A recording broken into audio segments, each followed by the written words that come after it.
The next morning arrived with the brutal efficiency of castle routine. Era woke before dawn, as she always did, pulled from her restless sleep by the sound of the castle bells ringing across the towers. She had barely slept the night before. Every time she'd closed her eyes, she'd remembered the growl, that deep, resonant, bone-chilling sound that had come from outside her door. The presence of the Alpha King. And his wolf had known she was there. She lay in her narrow bed for several more minutes, her heart still racing from dreams she couldn't quite remember. The whispers had continued through the night, growing more insistent, more frantic. They told her about the rogue packs moving south from the mountains. They showed her visions, flashes of gray fur, fierce amber eyes, and the smell of blood and rage. The northern packs were moving, and they were moving with purpose. 3 days, the voices told her. Maybe 4. But not more than a week. The war is coming, Era. The old alliances are breaking. The world is changing, You must warn them, another voice demanded. You must tell the king what you have seen, what you have heard. Only the Alpha King has the power to stop what is coming, Era rose from her bed and moved through the familiar motions of her morning routine. She washed her face with cold water from the basin, letting the icy shock help clear the fog from her mind. She dressed in the same gray tunic and worn leather pants she wore every day, the uniform of servitude. She braided her dark hair as tightly as she could, trying to make herself as small and invisible as possible. It was something she'd perfected over 23 years of life. By mid-morning, after she'd completed her assigned tasks in the castle, scrubbing floors in the east corridor, dusting the tapestries in the great hall, tending to the herb gardens behind the kitchen, Era had worked up the courage to approach the healer master. His name was Aldrich, and he was one of the few people in the entire castle who'd ever shown her any kindness. He was an old wolf, at least 70 winters old, with silver hair and eyes that still held intelligence and warmth. He kept a small healing chamber near the library, surrounded by drying herbs, medicinal poultices, and bottles of various remedies. She found him grinding herbs into powder with a mortar and pestle, his aged hands still steady and sure despite his many years. His sharp eyes looked up as she entered, surprise evident in his weathered face. Era, he said, his voice warm but curious. You rarely come to see me. Are you hurt? Has someone harmed you? Era shook her head, wringing her hands together nervously. How could she explain this? How could she tell a respected healer that she was hearing voices in her head, that she could sense danger from hundreds of miles away, that she knew with absolute certainty that war was coming? He would think she was mad. They would all think she was mad. The fear of being called insane, of being locked away or worse, was suffocating. She started, then stopped. Her throat felt tight. I had a bad dream. About the Northern Territories. I thought I should tell someone. Aldrich's expression grew serious. He set down his mortar and pestle with careful precision and gestured for her to sit on one of the low stools in his chamber. Tell me, he said simply. What did you dream? Era described the visions as best she could, the rogue packs gathering in the mountains, the violence she could sense brewing, the hunger and rage that drove them southward. She described the feeling of danger, the sense of an army mobilizing, the knowledge that something catastrophic was approaching the kingdom. Aldrich listened without interrupting, his weathered face growing graver with each detail she shared. When she finally finished, her voice trailing off into silence, Aldrich was quiet for a long moment. He looked away from her, his ancient eyes distant, as though he was remembering something. From long ago. I believe you, he said finally, and Era felt a wave of relief wash through her so intense that it made her dizzy. I don't know how you're seeing these things, Era. I don't understand the source of your visions. But I believe you. Something has been wrong in the north for weeks now. The wind carries different scents, and the birds have been fleeing south in unusual numbers. The forests themselves seemed disturbed, unsettled. I've felt it, too, but I had no proof, no concrete evidence. He stood slowly, his joints creaking slightly. Come with me. We'll tell the council. We'll inform them of what you've seen. They may not understand how you know these things, but they cannot ignore a warning this specific, this urgent. Hope blossomed in Ira's chest. Finally, someone was taking her seriously. Finally, her knowledge would matter, would be heard. But as they made their way toward the council chambers, Aldrich was stopped by a passing guard. The healer excused himself, apologizing to Ira, promising to return in just a moment. But as she waited in the corridor outside the council chamber, Ira heard raised voices from inside. The Alpha King's voice. She would have recognized it anywhere. Deep, commanding, with an edge of danger that made the hair on the back of her neck stand on end. Rogue wolves crossing the northern border? His tone was sharp, cutting through the room like a blade. How long has this been happening? How did the council not inform me immediately? Several weeks, Your Majesty, a council member replied, his voice anxious and deferential. We've had scouts reporting movement, but nothing concrete. We assumed it was just the winter migrations of the outer packs. You assumed wrong, the king's voice was like ice. Assumptions get warriors killed. Assumptions get innocents slaughtered. Double the guards on the northern border immediately. Send our fastest runners to the mountain tribes. I want to know exactly what we're dealing with. I want names, numbers, pack symbols, everything. And I want it within 2 days.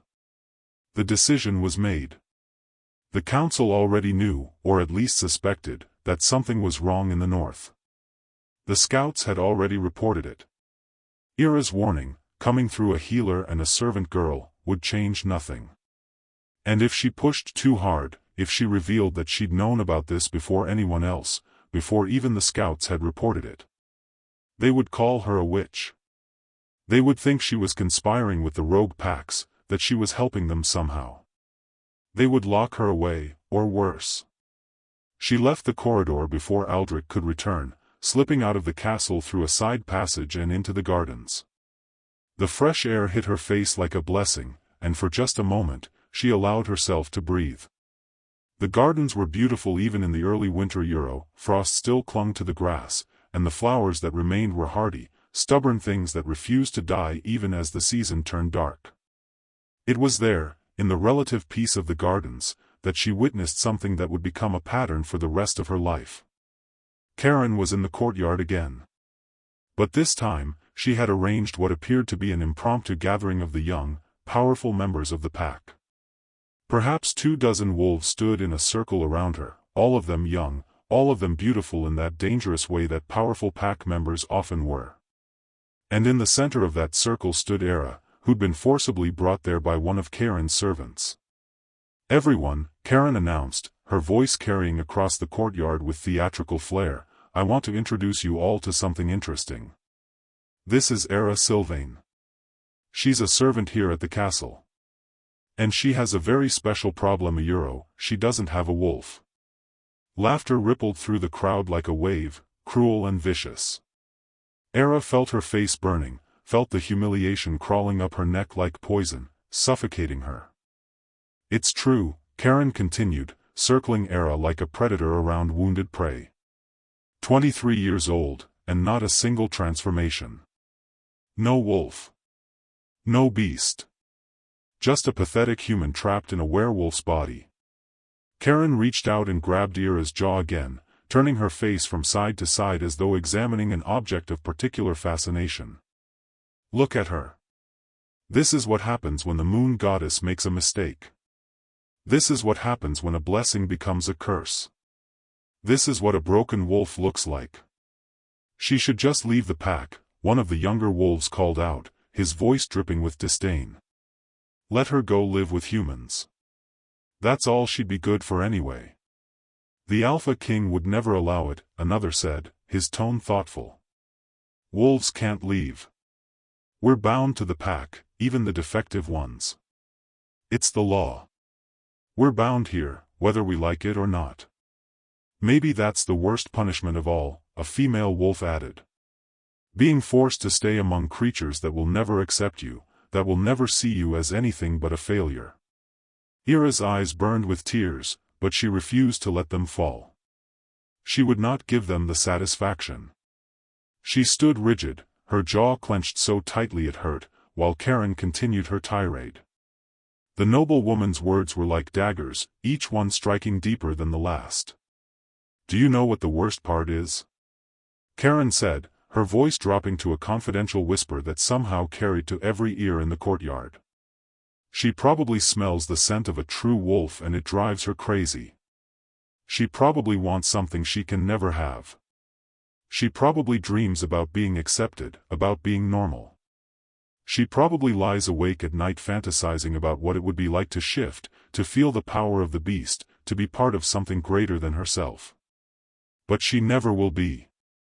She'll always be Thesauro, a broken, wolfless nothing.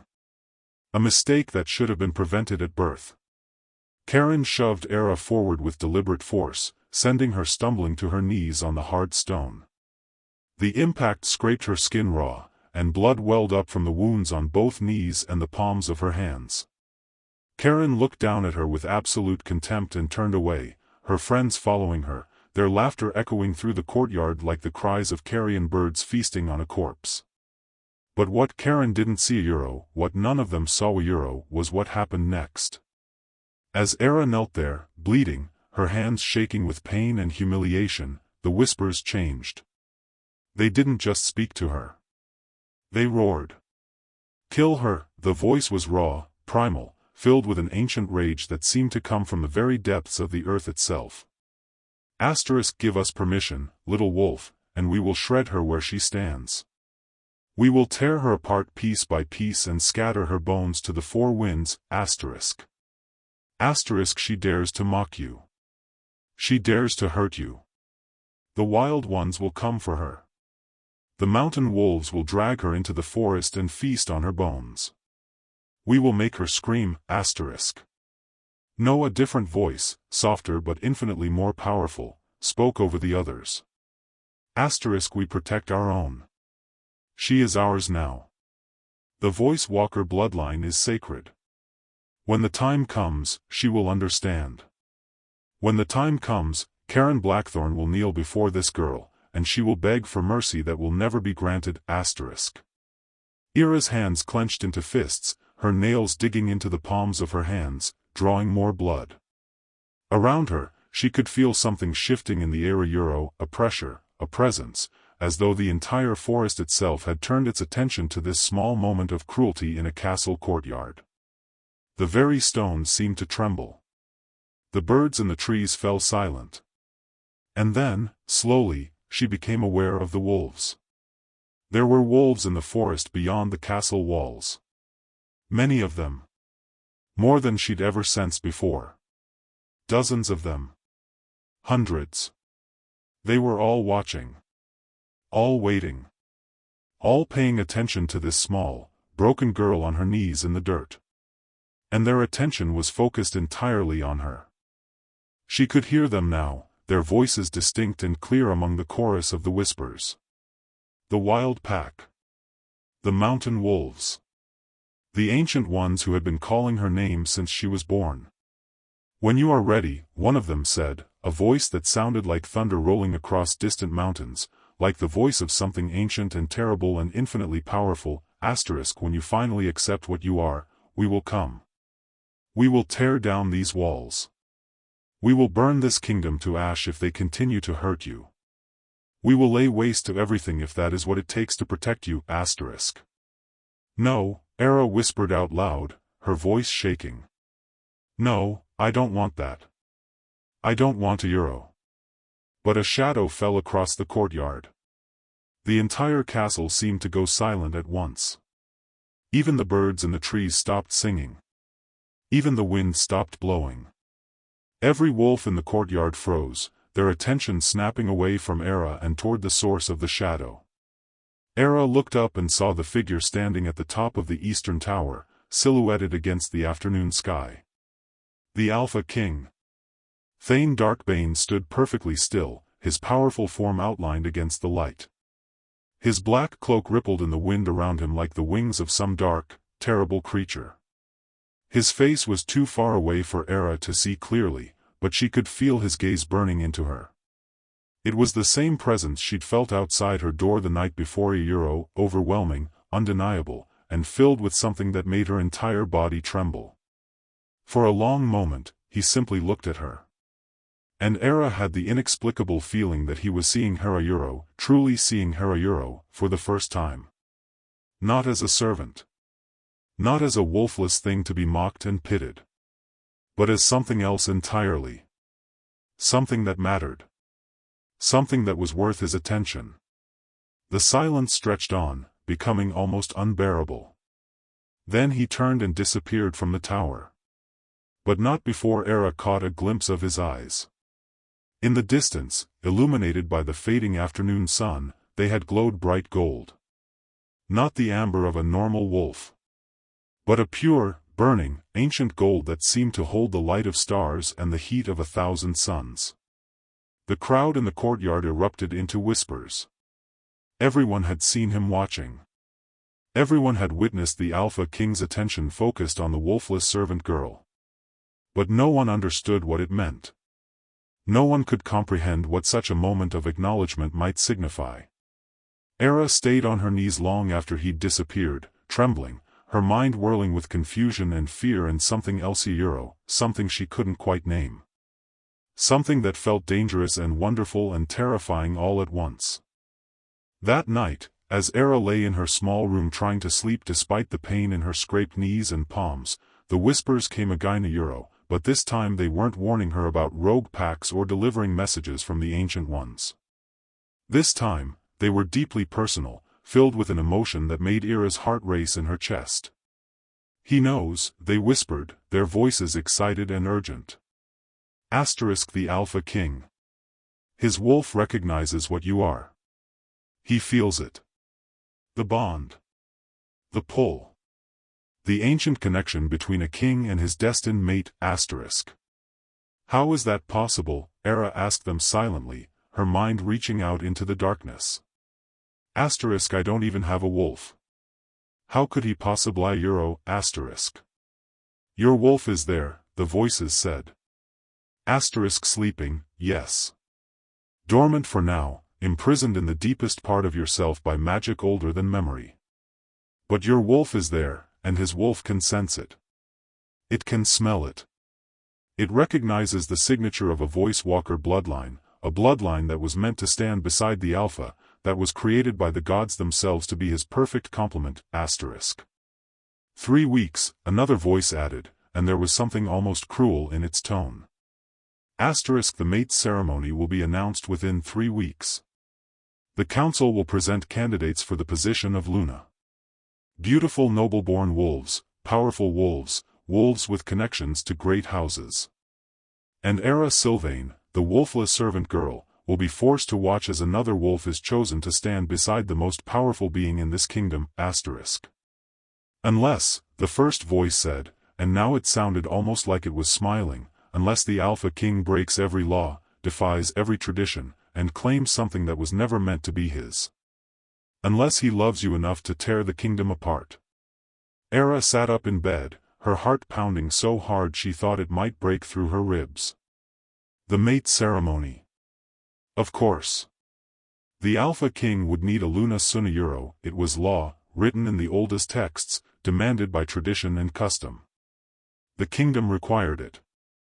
The pack required it. And they would choose someone from the noble houses, someone worthy of standing beside their king. Someone beautiful. Someone powerful. Someone acceptable. It would never be her. It could never be her. And yet, as she pressed her hand to her heart and felt that faint, strange sensation, almost like a second heartbeat, almost like something stirring deep within her, beginning to wake, Era realized something that terrified her more than anything else ever had. Her wolf was awake. And it was screaming the Alpha King's name. To be continued in episode 3, the Alpha King watched the broken Omega, and his beast refused to look away.